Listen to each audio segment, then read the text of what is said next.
While student protests are intensifying at universities across the country, some pro-Palestinian protesters are now refusing to vacate campuses, and others are even barricading themselves inside the buildings. Ivan Rodriguez has more on how school administrators are now responding. With encampments and now lock-ins, students are taking action. Here's video from Columbia University where pro-Palestinian protesters have barricaded themselves in a building. They're not going anywhere until Columbia meets the demands of the apartheid divest movement, which have not changed. Jared is a Jewish student at Columbia. He says pro-Palestinian protesters just want their voices heard. He says they want their university to sell its investments in companies with ties to Israel. There's a genocide going on in Gaza, being funded by our government, that our university is profiting off of.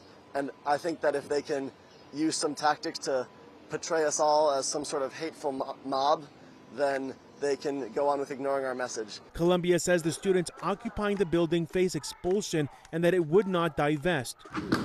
On the other side of the country, police in riot gear swept through Cal Poly's Humboldt campus, arresting dozens and clearing occupied buildings. The university wrote on its website, "What's occurring was not free expression or a protest, it was criminal activity, and there were serious concerns it would spread even further on campus." At the University of North Carolina at Chapel Hill, about 30 protesters were detained Tuesday morning. Education Secretary Miguel Cardona told lawmakers on Capitol Hill Tuesday that his department is committed to protecting students. Hate has no place on our campuses. We do not condone and we definitely reject any calls for genocide or any calls for anti-Semitism or any anti-Semitism on campus. I'm Ivan Rodriguez reporting.